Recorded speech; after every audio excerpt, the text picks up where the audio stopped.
Hello and welcome once again to Bible Class Topics. Today we continue our study of Matthew's Gospel and we begin in chapter 10, the first 22 verses.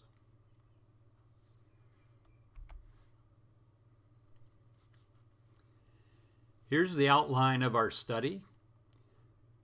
First, we studied the coming of the King in the first 4 chapters, and now we're in the section entitled Proclaiming the Kingdom, which lasts until the middle of chapter 16.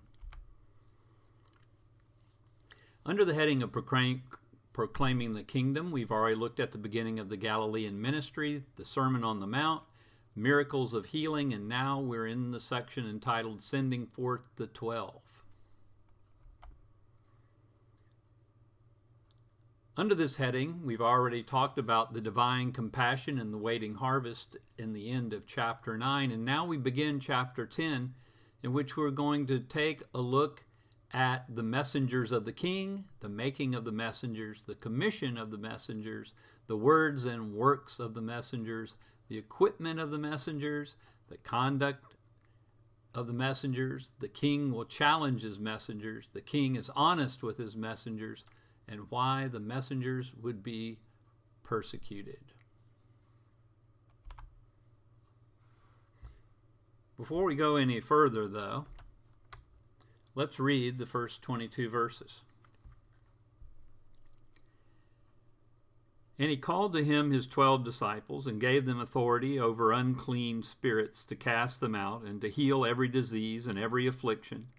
The names of the 12 apostles are these: first Simon, who is called Peter, and Andrew his brother, James the son of Zebedee, and John his brother, Philip and Bartholomew, Thomas and Matthew the tax collector, James the son of Alphaeus and Thaddeus, Simon the zealot, and Judas Iscariot, who betrayed him.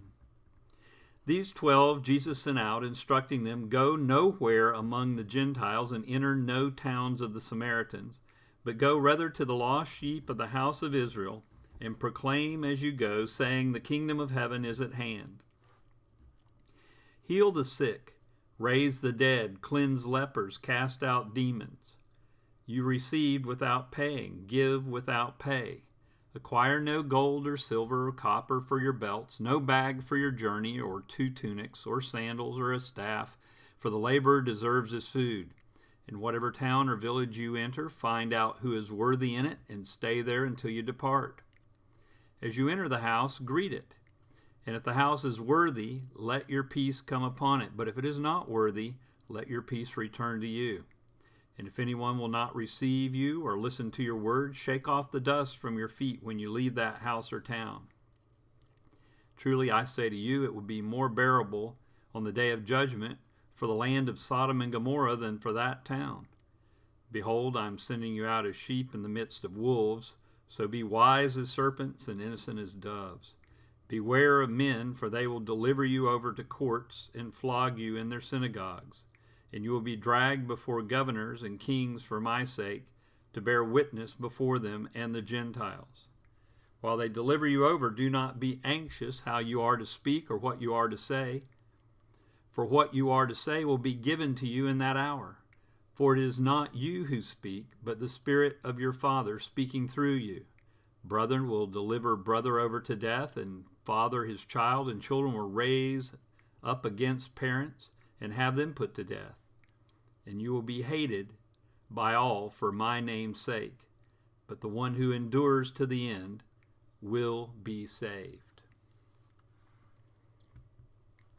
What do we know about the messengers of the King? Well, first of all, we know they were very ordinary men.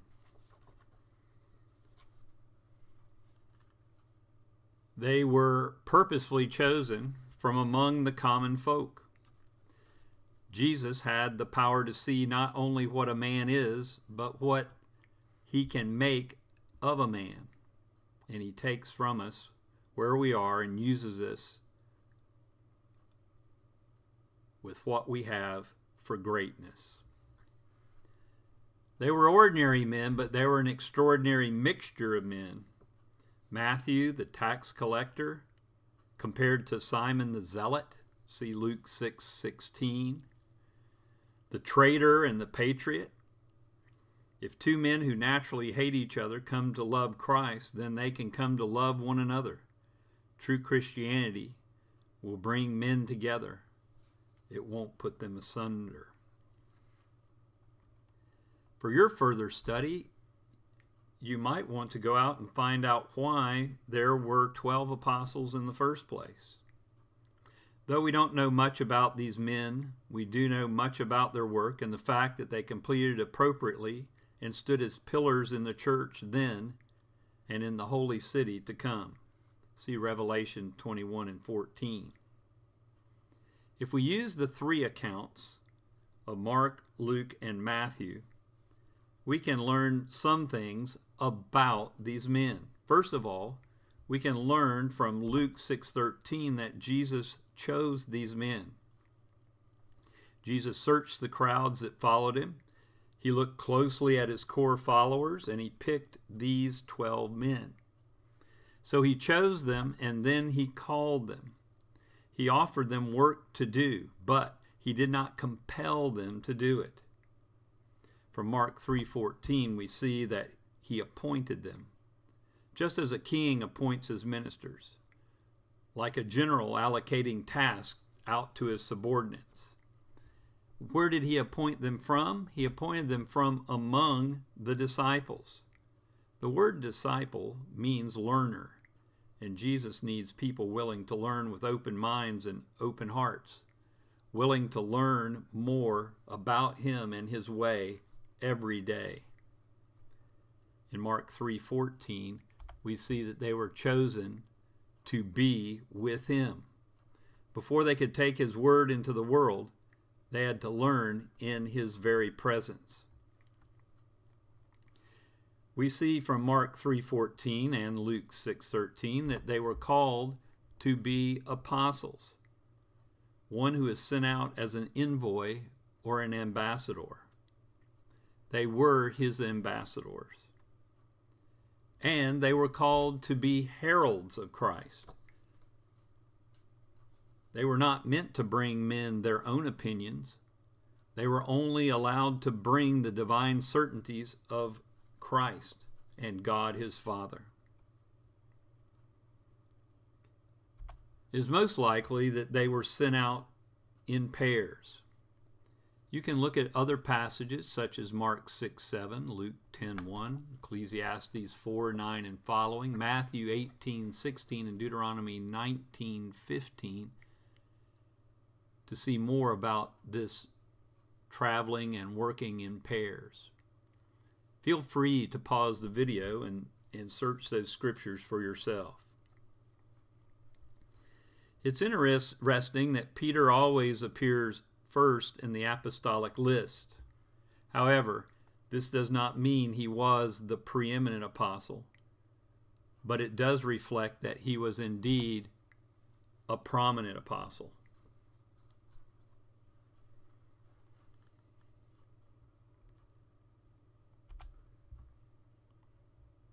The Greek word for giving them their orders has four meanings. It can mean a military command. It can be a word used to call a friend to come and help with a task. It can mean the rules and precepts laid down by a teacher to their pupil. And it can mean a kingly command. It's easy for me to see all of these things in Jesus' commission to these 12 apostles. They were to avoid going to the Gentiles or to the Samaritans.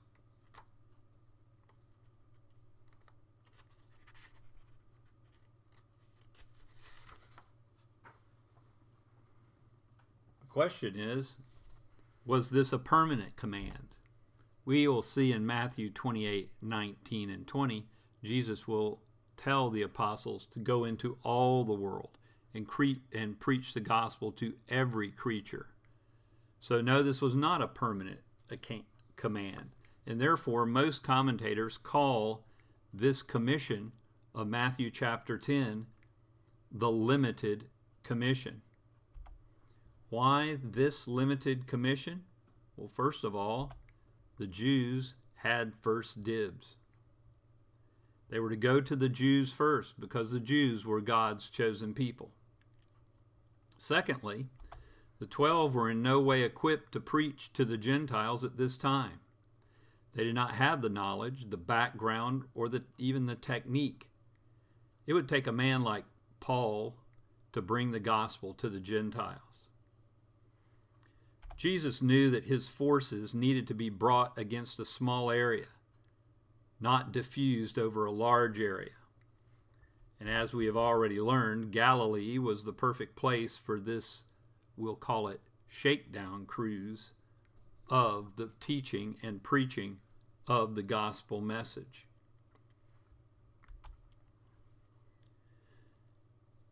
The apostles needed to announce the kingdom was coming soon. In Jesus, the kingdom of God had come to men. Their work was both physical and spiritual. Number one, they were to heal the sick, and not just the physically weak, but the spiritually weak as well. Secondly, they were to raise the dead.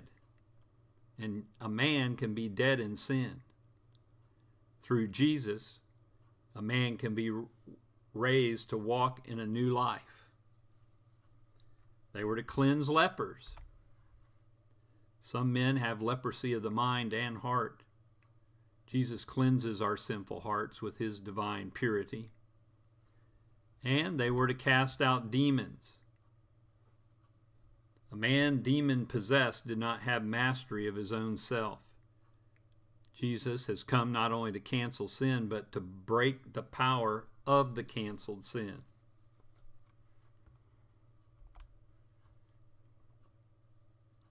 Jews that had studied at the feet of the rabbis would understand these directions of chapter 10, verse 8b through 10 very well.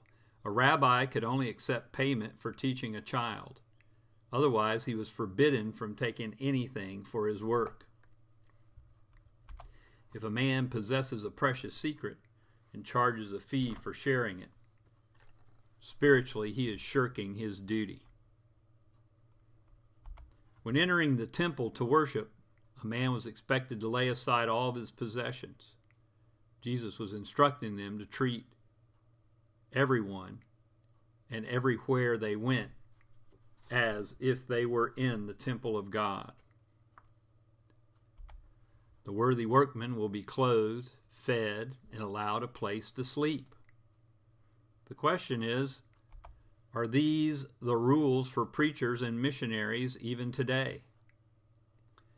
Well, first of all, the man of God must never be overly concerned with material things. But the people of God can never fail in their duty to see that God's messengers receive reasonable support.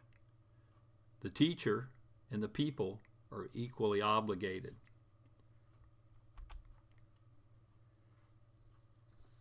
He told them to seek a worthy house. They should not identify themselves with anyone who would prove to be a handicap to their work. Of course, they were still obligated to try to teach such a person. And he told them to stay in only one house. And this is strictly the courteous thing to do. As converts were made, it might be tempting to move to a house with better accommodations. Jesus told them to give a greeting, but take it back if necessary. You might want to look at Isaiah 45:23, Isaiah 55:11, and Zechariah 5:3.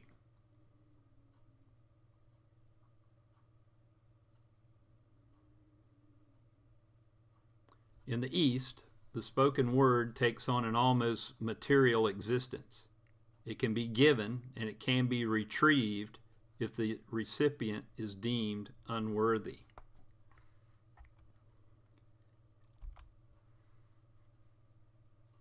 Let's talk about a temporary and an eternal truth. Jesus is not telling the apostles that some are unworthy to receive the message of the gospel, just unworthy for the apostles to set up residence with. If they were not received, they were to move along. This is the temporary truth. In a man's life, an opportunity arises, leaves, and then never returns. These people might never get an opportunity to respond to the gospel again. The tragedy of the lost opportunity will be hard for them to live with. Sodom and Gomorrah, as used in the New Testament, stands for any wicked place. You can see Matthew 11:23-24, Luke 10:12 and 13, and also Luke 17:29, Romans 9:29, 2 Peter 2:6, and Jude 7 to study this further. Well, what had the residents of Sodom and Gomorrah done just before their destruction? Stop the video and go read Genesis 19:1-11. Then come back. They too, Sodom and Gomorrah, had rejected the messengers of God, but they had never had the opportunity to reject the ultimate message of Christ and his kingdom as these people in first century Judea had.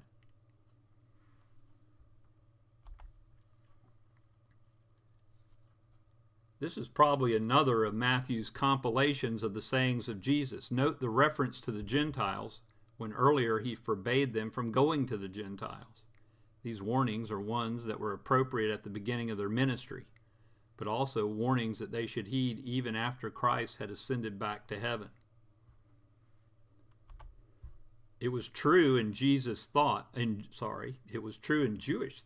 that the so-called Day of the Lord would divide the people along every line possible, such as Jesus describes here in these verses. Let me read just a bit from Barclay's commentary. According to the writings in the Apocrypha, that is, those writings that stand between the Old Testament and the New Testament, the Jews were told all friends shall destroy each other. At that time shall friends make war one against another like enemies. Both of these passages are from the book 2nd Esdras. And they will strive with one another, the young with the old, and the old with the young, the poor with the rich, the lowly with the great, the beggar with the prince. Jubilees, chapter 23 and verse 19.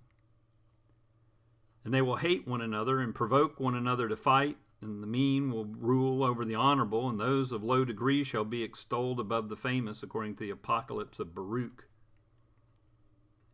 And they shall begin to fight among themselves, and their right hand shall be strong against them, and a man shall not know his brother nor his son, his father or his mother, till there be no number of the corpses through their slaughter. Enoch, chapter 56, verse 7. And in those days the destitute shall go forth and carry off their children, and they shall abandon them, so their children shall perish through them. Yea, they shall abandon their children that are still sucklings, and not return to them, and shall have no pity on their loved ones. Enoch 99:5. In those days, in one place, the fathers together with their sons shall be smitten, and brothers with one another shall fall in death, till the streams flow with their blood. For a man shall not withhold his hand from slaying his sons, and his sons' sons, and the sinner shall not withhold his hand from his honored brother. From the dawn to the sunset, they shall slay each other. Every one of these quotations is taken from books which the Jews wrote and knew and loved, and on which they fed their hearts and their hopes in the days between the Old and the New Testaments. Jesus obviously knew these books. His men knew these books, and when Jesus spoke of the terrors to come and of the divisions which would tear apart the closest ties of earth, he was in effect saying, the day of the Lord has come. And his men would know that he was saying this. It would go out in the knowledge that they were living in the absolute greatest days of history.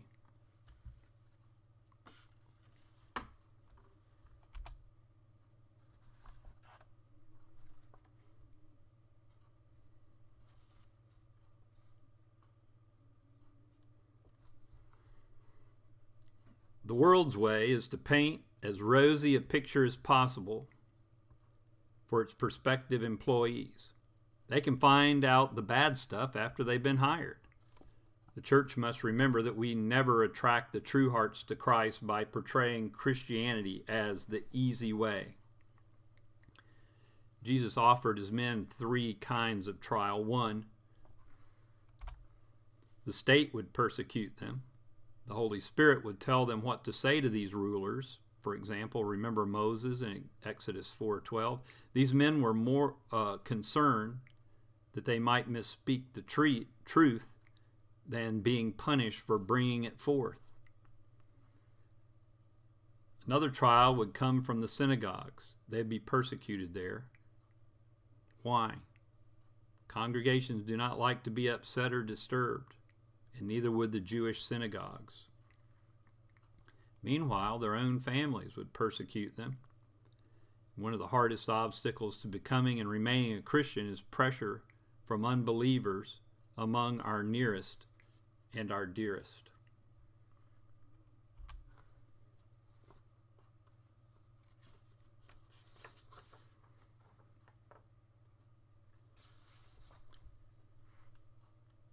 Earlier, we posited some reasons why the Roman government might want to persecute the Christians. Let me just remind you of 2 of those reasons. Number 1, there were certain slanders which were spread abroad about the Christians, slanders for which the Jews were in no small measure responsible. You'll remember we said the Christians were accused of cannibalism. The Christians were accused of immoral practices, and their meetings were said to be orgies of lust. The Christians were accused of being incendiaries. The Christians were accused of tampering with family relationships. So that's number 1 of the reason the Roman government might want to persecute Christians. But the greatest ground of persecution was, in fact, political. The Roman government could see that Christianity would not bode well for them if it came to be accepted by every one of their citizens.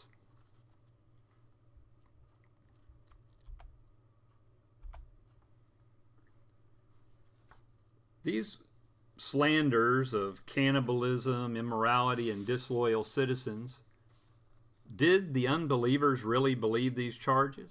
It's hard to tell. But the fact that Christianity split families and tampered with family relationships was indeed true, and indeed did happen and still happens today. Objections were raised to the position of slaves in Christian churches. The Romans feared the revolt of slaves because Rome, in its heyday, had as many as 60 million slaves. We should understand that the church did not try to free the slaves or even condemn slavery, but it did teach its followers to treat all men as equals. It's possible for a slave to hold the office of an elder or deacon in the church, and history bears that out. In the 3rd century, the church began to sanction marriages between the freeborn and the freed.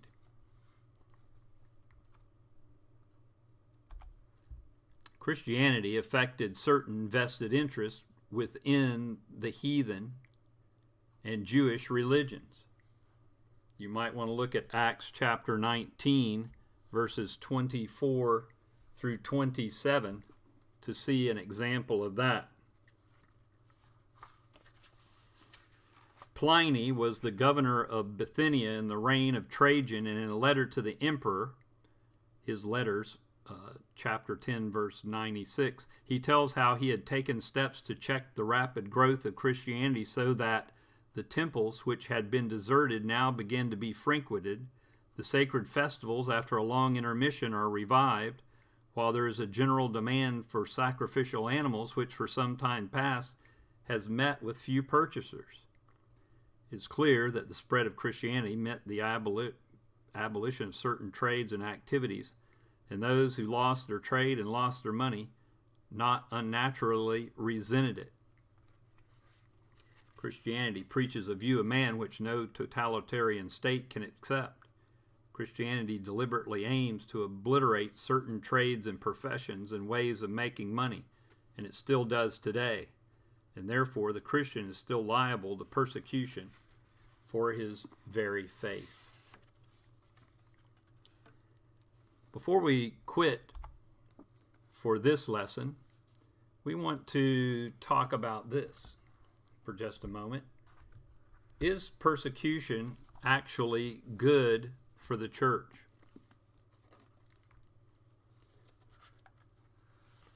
In his commentary, Kenneth Chumbley quotes Douglas Hare thus: "It has often been remarked that persecution is good for the church.